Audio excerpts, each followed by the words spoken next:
Aloha les amis, aujourd'hui nous nous retrouvons pour un nouvel épisode de Stranger Things Theory qui sera consacré au personnage de Vecna. Comme dans les précédentes vidéos, nous avons un peu parlé de Vecna et de son histoire sans trop rentrer dans les détails.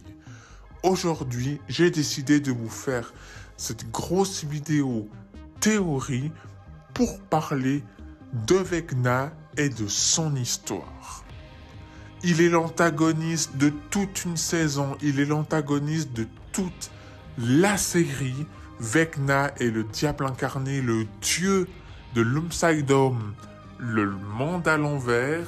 Ce personnage, il ne faut surtout pas le sous-estimer. Si tu aimes ce genre de contenu ou que ça peut plaire à d'autres personnes, je t'invite à liker et à partager, ça peut plaire à plein d'autres personnes. Et si tu ne veux rien rater de l'univers de Stranger Things et le monde de l'horreur, je te laisse t'abonner et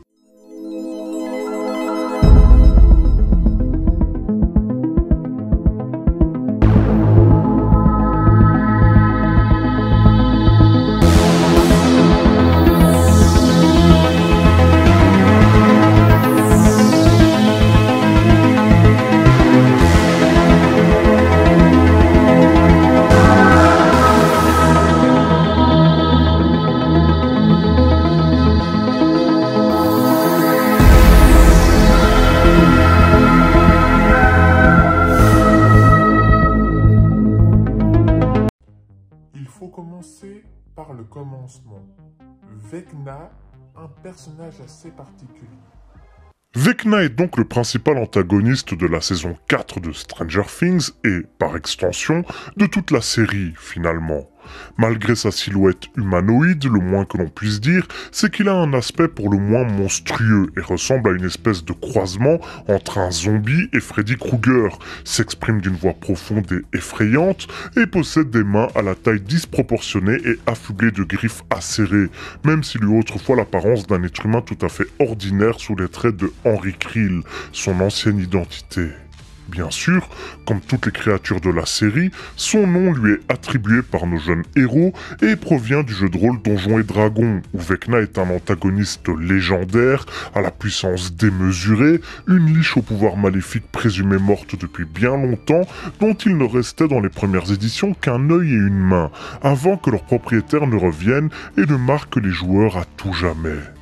Pour un certain nombre d'amateurs, Vecna est encore aujourd'hui l'un des plus grands méchants de l'histoire de Donjons et Dragons, et le fait que son nom ait été attribué à l'antagoniste de Stranger Things aura instantanément mis la puce à l'oreille aux connaisseurs sur sa véritable puissance et importance. Dans tous les cas, Vecna a très vite réussi à conquérir le cœur des fans, devenant instantanément le méchant charismatique qui manquait peut-être un petit peu à la série, qui proposait jusqu'ici des monstres à l'intelligence animale ou des antagonistes qui restaient littéralement dans l'ombre. Non, c'est une certitude, Vecna est le plus grand ennemi que les héros de Stranger Things auront à affronter. Mais où Vecna tire toute cette puissance pour abattre feu et lance tout ce qu'il a sur Hawkins. Car oui, comme dit précédemment, Vecna est né humain et se nommait Henry Creel. C'était un enfant solitaire qui avait des difficultés à se faire des amis et que même sa famille avait du mal à comprendre, tandis que lui les détestait purement et simplement. Alors qu'en 1959, ils déménageaient tous dans la petite ville de Hawkins, il se découvrit des facultés psychokinétiques qu'il utilisa d'abord pour torturer des animaux, puis pour tourmenter sa famille. Si son père se mit à penser qu'un démon s'en prenait à eux à cause de leurs péchés, sa mère, elle, se rendit vite compte que c'était lui, la source de ces événements surnaturels, et contacta un spécialiste, un certain Dr Brenner, pour qu'il emmène Henry loin d'eux et le soigne. Bien entendu, le jeune garçon était tout à fait contre cette idée, et décida alors tout simplement d'éliminer toute sa famille, en commençant par sa mère, puis sa sœur. Alors qu'il s'apprêtait à achever son père à son tour, celui-ci peut se libérer de l'emprise de son fils, croyant toujours avoir affaire au diable ou à un démon, mais fut accusé du meurtre de sa femme et de sa fille et envoyé à l'asile où il passera le reste de son existence. Henry, lui, fut bien confié au docteur Brenner, conscient de sa nature et bien décidé à le contrôler, puis à utiliser ses pouvoirs surpuissants. Après avoir développé une technologie capable d'empêcher le jeune Henry d'employer ses facultés contre lui, le docteur lança un programme destiné à créer en quelque sorte de nouveau Henry, plus facile à manipuler. C'est ainsi que Henry devint numéro 1 du programme qui verra naître Eleven telle que nous la rencontrons au début de la première saison, ce qui en fait, en quelque sorte, son grand frère. Henry se reconnaîtra vite en elle, utilisée par le Dr Brenner comme une sorte d'assistant contre sa volonté, dont la véritable identité restait secrète même pour les autres enfants cobayes du programme. Alors qu'Eleven était tourmenté par les autres gamins, n'avait pas d'amis et avait du mal à développer ses capacités, Henry repéra son potentiel et se rapprocha d'elle pour la convaincre de s'enfuir ensemble. Grâce au pouvoir de la petite fille, il se libéra des entraves de Brenner et, pris de rage, élimina tous les autres gamins du programme. Et tandis qu'il avait prévu de s'allier à Eleven, avec laquelle il pensait pouvoir refaçonner le monde selon sa propre vision, celle-ci se rebella, choquée par ses agissements et ses aspirations, et sa nouvelle colère décupla ses pouvoirs, ce qui lui permit d'envoyer Henry directement dans le monde à l'envers, l'Upside Down. Là, alors que tout le monde ou presque le pensait mort, disparu à jamais, il explora ce nouveau monde, se transforma physiquement, allant jusqu'à perdre son humanité, fusionna avec son nouvel environnement, devint immensément plus puissant. Sa haine pour l'humanité s'en retrouva décuplée, et il se mit à chercher sans relâche une ouverture, un moyen d'impacter notre réalité, notre monde, d'accomplir sa vengeance et d'enfin pouvoir créer le monde dont Vecna est l'antagoniste principal de l'univers de Stranger Things, mais continuons avec cette grande théorie sur lui. Vecna est profondément misanthrope. Il déteste l'humanité, la méprise, et ne serait pas contre sa disparition totale, voire même œuvre en ce sens. Il est cruel et impitoyable, n'a pas la moindre empathie pour ses semblables, se considère comme représentant d'une autre espèce, sans aucun point commun avec les autres êtres humains et plus largement les autres êtres vivants, ce qui explique en partie son détachement. Et même si c'est en partie dû aux soucis qu'il a rencontrés durant son enfance, sa solitude, sa difficulté à nouer des liens sociaux avec d'autres camarades ou même la mauvaise image qu'il avait de ses parents, on peut considérer, suite à ses propres témoignages, qu'il avait déjà tous ses sentiments en lui dès le départ.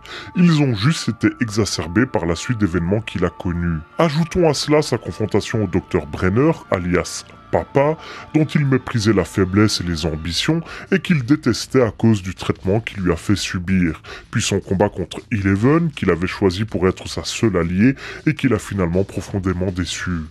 À partir de là, il était certain qu'il allait rester enfermé dans sa solitude pour toujours, après avoir été rejeté par la seule humaine qu'il voulait dans son camp, à qui il avait accordé de l'intérêt et qu'il a envoyé dans le monde à l'envers, où il était seul, où il a souffert le martyre, où il ne lui restait plus que ses sombres aspirations. Il est aussi vachement égocentrique, conscient de sa puissance et fier d'être plus fort que les humains normaux, qu'il trouve faibles et insignifiants, et a donc tendance à sous-estimer ses adversaires, dont Eleven elle-même lors de leur premier affrontement, mais encore plus ses amis, les adolescents de Hawkins qu'il considérait comme des insectes qu'il pourrait balayer d'un simple claquement de doigts. Un personnage qu'il faut surtout pas prendre à la légère, vu sa puissance et vu l'importance qu'il a pour Stranger Things. Continuons cette vidéo.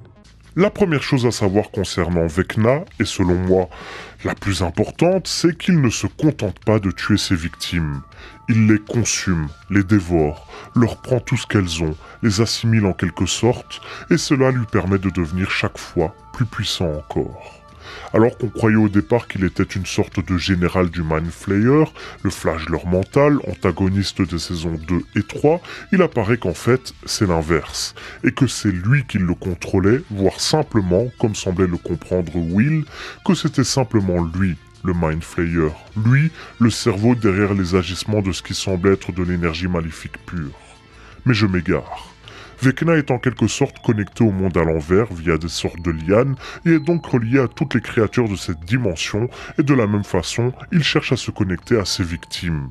Il crée un lien psychique avec elles, parvient à lire en elles, les comprendre, ressortir leurs plus grandes peurs, leurs plus grands regrets et à les retourner contre elles.